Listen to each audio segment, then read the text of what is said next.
beautifuls, this is Aromie here, and welcome back to Mystic Destinies, Serendipity of Aeons. And we are here out front of this house. I don't really remember why.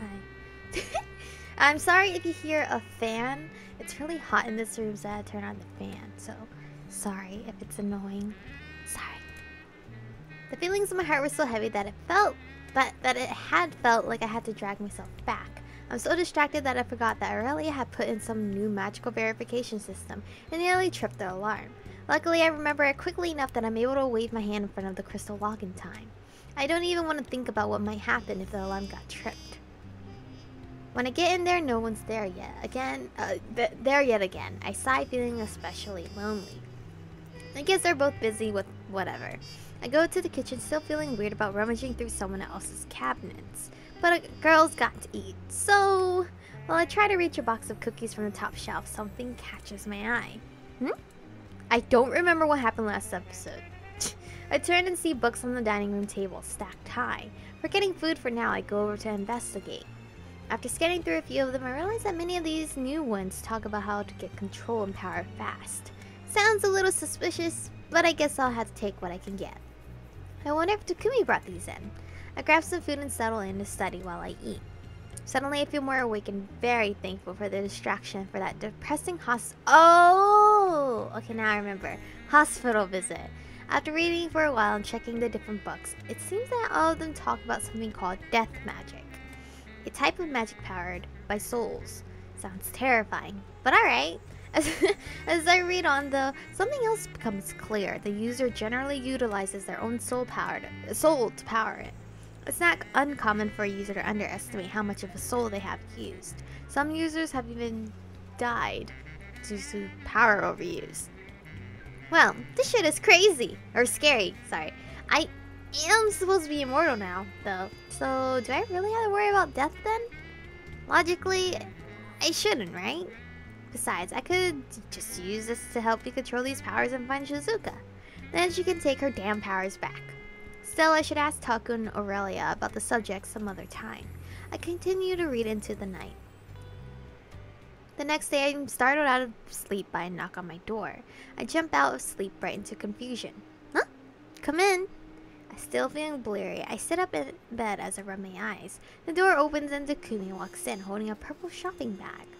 I nearly hiss at the light being turned on. Bro, you had to turn the light on?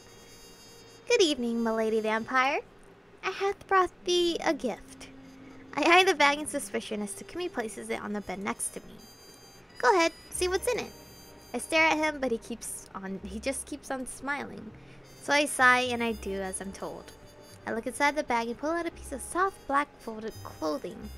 As I unfold it, I realize it's a hooded dress. I look at Takumi, who only grins back at me. Why did you buy me more clothes? Because it isn't regular clothing, it's gear. You can sing it into a gear crystal, actually. I'll have Aurelia do that later. Do you know what a gear crystal is? I nod. I read about it. If you sink enchanted clothing to a gear crystal, you change into it in an instant, right? Yep, and that gear is enchanted with really strong magic to help you with control and focus. I heard it belonged to a powerful sorceress once, hundreds of years ago actually. Or so the legend goes. Or maybe it was some other kind of supernatural like a mage. Legends are always kind of unclear. Another sorceress. I examine the clothes. The fit and style looks too modern to belong to anyone from 100 years ago. Are you really sure about that? Taku nods. Yeah, it looked very different from Aurelia, and I had someone tailor it. Taku looks away. I took some of your clothes. But not in a creepy way. Just so we could get a good fit. And I wanted to surprise you. I thought this style would look really good on you. Plus the hood will help cover your identity. My cheeks suddenly feel a little hot and I look away from Takumi's piercing gaze. I take a deep breath to steady my heart and examine the dress. Thank you, Taku. I really like it. No problem. I'm glad you do. So, have you been studying up on magic? I saw that pile of books is gone. I hold the dress to my body and look at Taku. Yeah, every night for hours. It's actually pretty interesting. At least the books you got me. Oh, that reminds me. I found out there's a spell that will let me teleport short distances using a person's soul as a beacon. So I'd be able to follow you without dragging you down when you're doing your ninja thing. I think I might even be able to see you while you're not there this way. Although it's normally a really complicated spell, so I'd have to use my soul to power it instead. I tried it a few times last night and managed to pour a short distance once, though it really exhausted me. Taku nods. That sounds perfect. You can get some real practice in tonight then. Tonight? What do you mean? Are we going somewhere? Yep, not a job though. A mission. We're going to try and meet the leader of the Silver Dogs. This name sounds familiar, but I had to think about it for a second before I remember. It's the name of that rebel faction within the Akura Mafia that Aurelian told Taku about. A faction that wants to take out Azucena del Bosque. What? Why? I mean, how do you even know if they'll meet with us and not just kill us on sight? I don't. So then Takumi says his next words with so much conviction. It's almost as if he's trying to convince himself more than anyone. Because I believe I can make them listen. I have to. I need this. We both do. This is our biggest lead to both finding Shizuka and finding out what happened to my brother. I have to know what really happened to him, who he really was. There are signs, evidence that he might have been working with the Akuras. Then he might have been Azucena's lover. What? The words hit me like a blow to the stomach. I can only imagine what the thought alone does to Takumi. That's why I had to do whatever it takes. That's why I had to solve this mystery. I need to know what happened in Yasu's final days. We stared at each other in silence. I searched Takumi's eyes and see a sort of intensity and confidence that I've never seen before. Finally, I dropped my gaze and give it a slight nod. I'll do my best not to get in your way. Taku frowns down at me and puts a hand on his hip. You can't have that kind of attitude on a mission. I snap my head up to look at him. I know this is a lot to handle all at once, and I'm sorry about that. But I wouldn't bring you if I thought you couldn't handle it. I've hardly ever known exactly what I'm doing when I go on missions. Every night I go out, I'm nervous. My heart won't stop pounding. It's racing right now, just thinking about what we have to do. Taku steps over to me and takes my hand, pressing it against his chest. Even through his jacket, I can feel the heat radiating from his body, the thumping of his heart against my hand. Oh. Sometimes I'm so anxious that I feel sick to my stomach. Every night, everything in me screams that I might not be able to do it this time. That this night might be the one. I don't get to go home. I'm no different from anyone else. I get stressed. I get nervous. I'm afraid of failure. I don't want to die. But even though I'm terrified, I do it anyway because I have to. I do anything I can do. I can to get the job done. I could have lived with myself otherwise, but with you, this time I won't be alone. With two people, I know we've got a better chance. I won't make you do anything you can't handle, Michiko. But I believe in you. I believe in that strong little girl that I always went on adventures with, who, when pushed to it, can have more courage than anyone. You've been studying hard, practicing. You've got to trust yourself a little, have some confidence in your own abilities. This time, I won't be alone out there, so I know I'll be stronger for it. I'll work hard to protect you, Michiko. I just want you to watch my back. If you can't do that, then I'll find your mother and find out what happened to Yasu. I swear on my life I will. I'm stunned at Takumi's sudden and passionate speech, but looking into his eyes, hearing his sincerity as he poured out his heart to me, his deepest fears, I know that I can trust him. I squeeze my new gear close to my chest and nod. I'll do whatever I can to protect you too. Aww. Takumi holds out a fist to me and I stare at it. Fist bump, bro. Oh! Quickly realizing what he wants, I lightly bump his fist with mine. That means we're partners now, so I'll hold you to that. Go ahead. I don't break my promises. Taku nods, smiling and turns to leave the room, but before he does, he stops, holding onto the door. Hurry and get ready. I'll be waiting for you. With that, Takumi leaves and shuts the door, leaving me alone. I can do this. I have to do this if I ever want to have another chance at a normal life, at a happy life. The irony of doing something crazy to get back to normal isn't lost on me, but I'm starting to realize that this universe has quite a sense of humor. I just have to rely on Takumi and help him however he can. I'll do whatever it takes to help him. I get out of bed and begin to get dressed, having reaffirmed myself and found new strength. Chapter 6, Shadows Crawl. Okay. Ooh! Oh man, I couldn't even see my eyes for a second. Takumi and I used the grappling hook again, but this time I wasn't as scared. It's still mildly terrifying though. This time Taku did a better job of positioning us, so I was able to grab onto the ledge and pull myself up. Thank the stars and everything in existence for that. I don't ever want to be thrown like that again. I'm going to teach you at least some basic rolling techniques when we get some time, or maybe have Aurelia do it if she's not around and I'm not. Jumping and rolling is so much faster and safer. Right. I don't like how my eyes are way up there. Like, I feel like it needs to be down a little bit. She looks just really scary to me for some reason. Totally looking forward to that. Takumi suddenly pulls out his saddle bag and rummages through it for something. Finally pulls out a cigarette of all things. What? You smoke? Takumi doesn't look at me. He just puts a cigarette in his mouth and lights it to the end. He takes a drag of his cigarette before speaking. Not what you're thinking. I never smoked that shit. This is just medicinal stuff for supernaturals. For humans, it acts as a drug, gives you an edge, magically enhances you beyond human limits. I don't like the sound of that at all, but I can't really judge him for it. What Taku does on a regular basis is scary, and not much different from what I'm doing with my magic. I want to ask him more truthfully, but he won't even make eye contact, so I can gather he doesn't want to talk about it. Takumi soon finishes and drops the cigarette on the ground, putting it out with a spoon. So, what's the plan? Takumi begins to explain, his voice slightly deeper than usual. It's like he gains this persona becomes when he puts on his gear. I wonder if he realizes he's doing it. Thinking to myself like this, I realize I missed some of what Taku said. I'm going straight to where the leader is holding a meeting, which seems to be a shitty, decrepit apartment. You know, the usual location for such scrupulous deals with men of refined tastes. We're going to bust in there and declare our intentions. You think they'll just let us go without attacking us? I saw how fast that vampire was last time. It's likely I'll have to hurt someone, but I won't let you get hurt, Michiko. Well, no, not seriously hurt. I'm still gonna get hurt though. If you have any other doubts, now's the time to force them away. Lock them up somewhere deep inside, but because doubts can get you killed. Wow, truth. I shiver and nod slowly.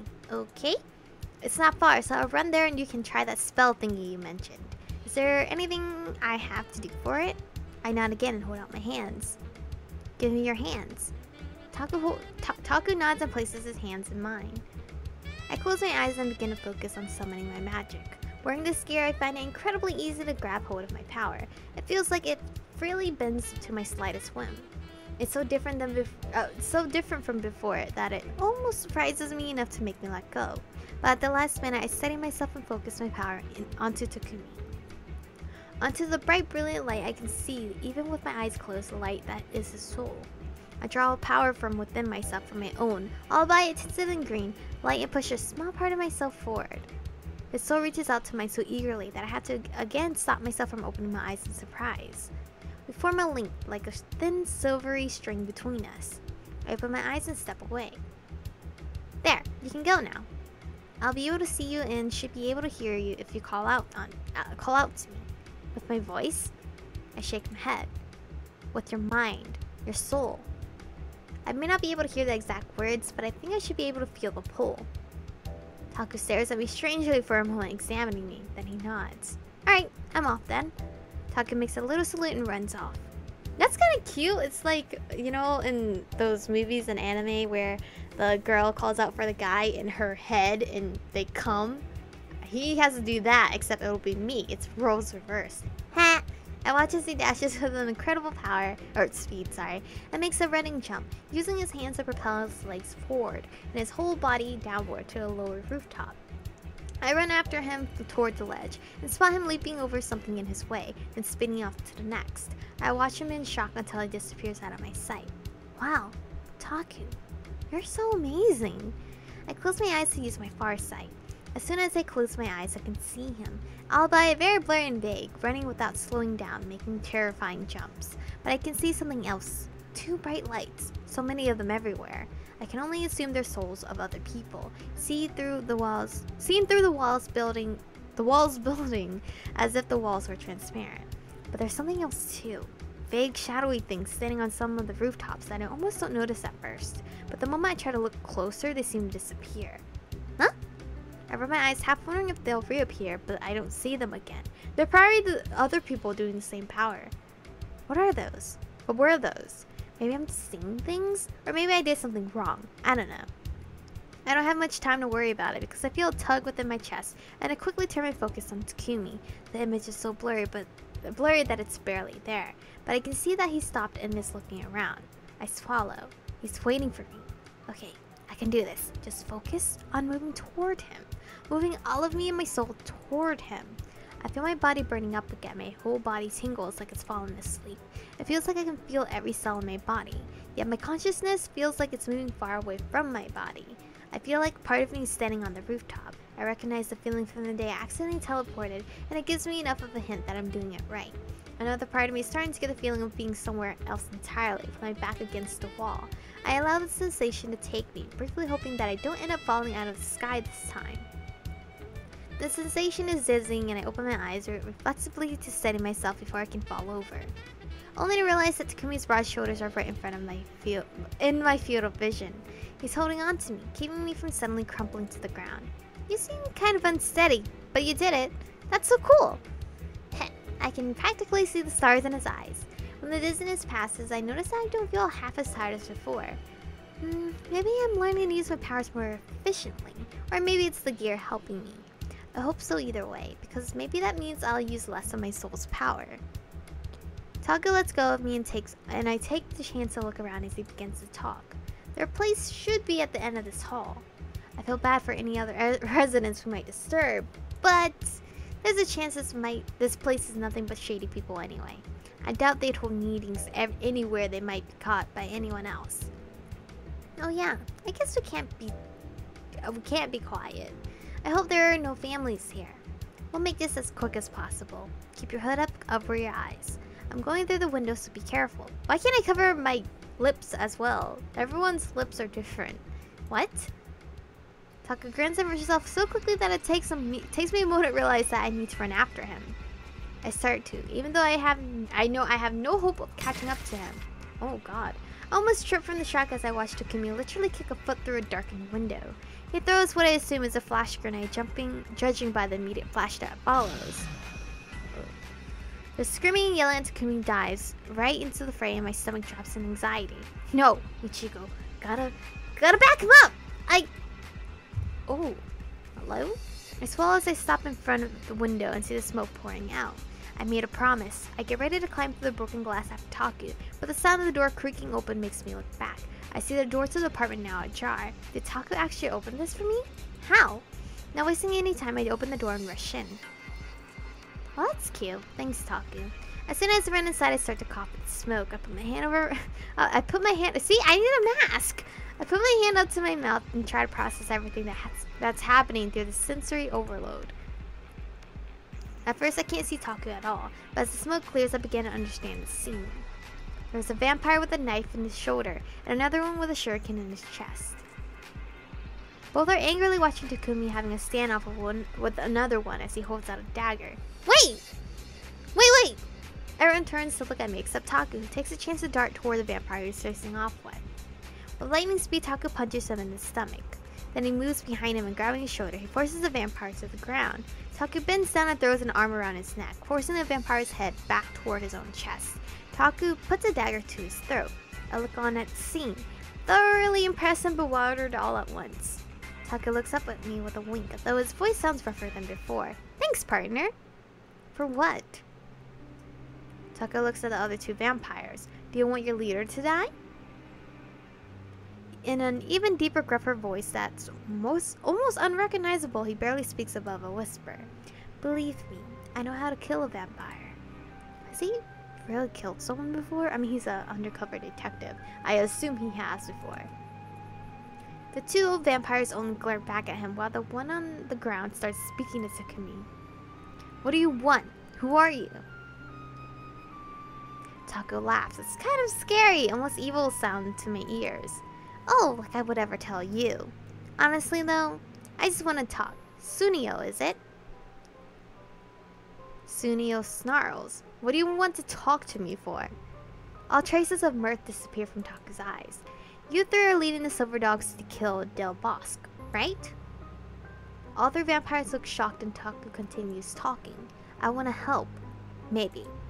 If you give me some information. You've seen my skills and I'm not charging you. All I want. Taku presses a dagger deeper to the vampire's leader's throat. It's a tiny, worthless piece of information. What the hell do you want to know then? Azucena, did she ever have dealings with a sorceress?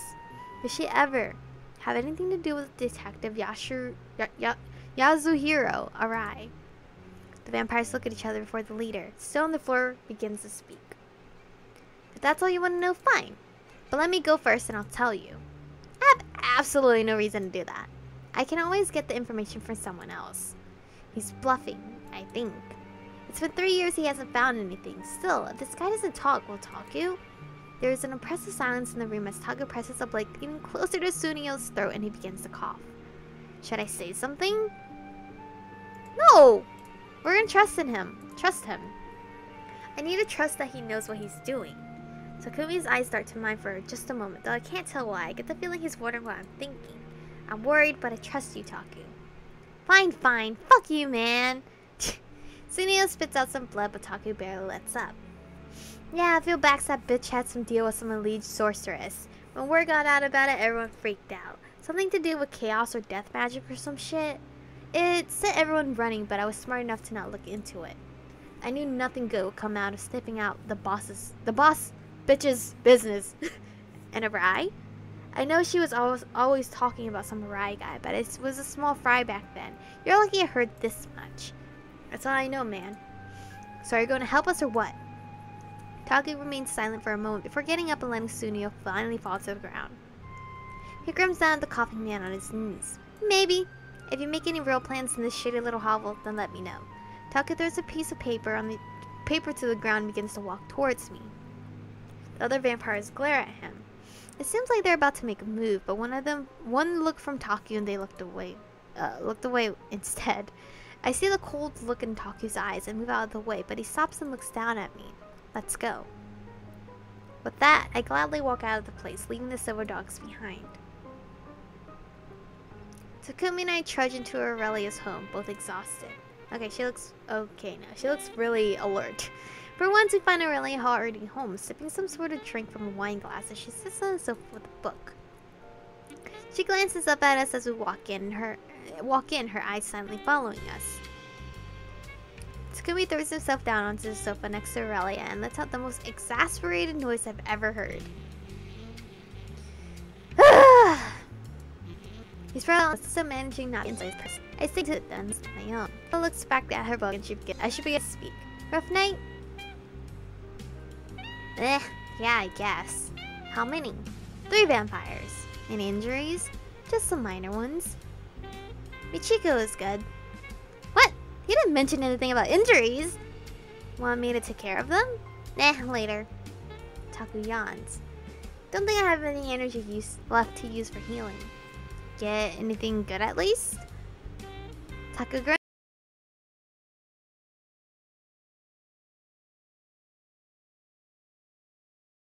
and leans forward. I did. It seems like these two have had this sort of exchange before, maybe many times before. Aurelia looks at Taku out of the corner of her eye without putting down the book. She looks interested for the first time that I've ever seen. Do tell. We were able to confirm that Shizuka and Del Bosque had some sort of dealings with each other. Sounds like nasty stuff though. Dark magic. That's all the guy knew though. Anything about your brother? Yeah. The guy said that Azu was overheard mentioning him a lot, but I wasn't able to confirm the nature of their relationship. Ugh. Kind of fell for Yasu, even though he hasn't talked to us. The room goes quiet as Taku looks down and Aurelia turns back to her book. Finally, she sighs and puts the book down, sorry. She puts a small hand on Taku's arm. You're doing well. You finally made some progress. It looks like Azucena really is the missing link, so if you get to her, you'll find the truth. Though I wish it weren't her. She's incredibly dangerous. Taku sighs and stands up. Aurelia and I look at him as he does a little stretch. I know, but what can I do? I have to follow this through to the end. For Yazu and for Michiko. Taku glances at him briefly before looking away. I'm going to bed. Good night. With that, Taku leaves the room, leaving me alone with Aurelia. My thoughts swirl as I think of everything that happened tonight. He's right though, we confirmed Shizuka's connection to Azucena. That's better than anything else so far. I just have to hope she can somehow lead us to her, and Yazu. Maybe finding out what happened to him could help Takumi and his parents somehow. An image of Nyoko's pained face and hushed voice flashes in my mind. I feel a wave of sadness wash over me. I sure hope so anyway. And Takumi tonight. I've never seen that side of him. He was always pretty energetic, but he was also a gentle boy. What happened, really? Has he already murdered someone? Can he really stand much more of this? He seemed... I think back to Taku's crazed face back there and shudder. I don't think I'll ever forget that expression. I nearly jump in my seat, suddenly realizing that Aurelia is standing in front of me. I look up to her to see her whine on me. You like it, or push it out and push it again. I silently whine. Thanks. It's got a lot on my mind. They nods, looking up at me over the book. Life is easy going. I'm trying to share my thoughts. It's probably possible. I don't know what abilities. Aurelia smiles for the first time. She's so pretty when she smiles. Honestly, it's not that you gave anything away. I've just been around for a while.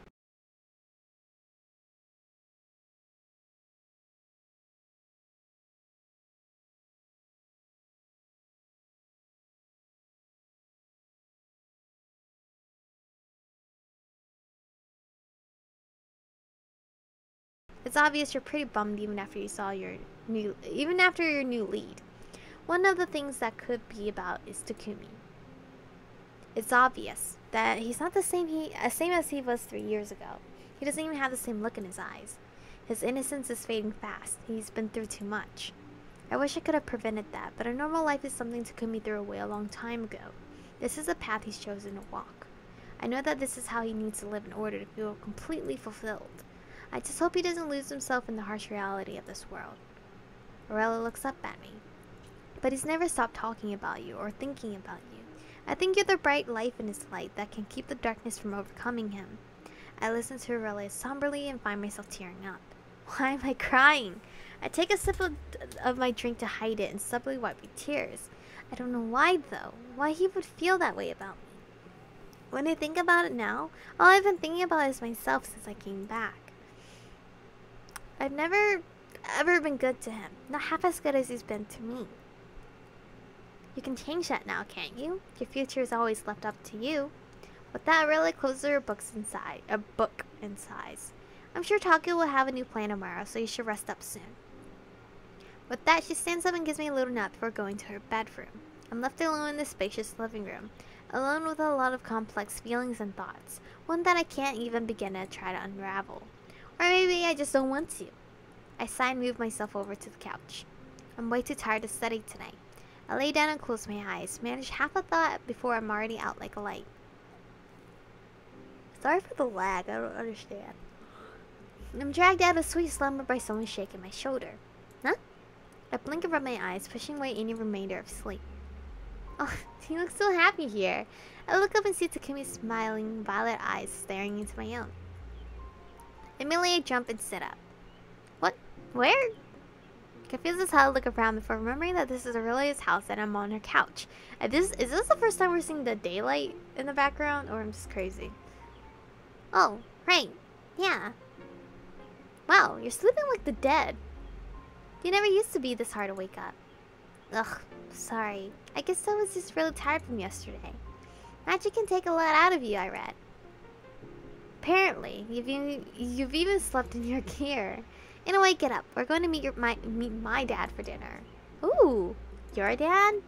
Wow, I haven't seen him in forever.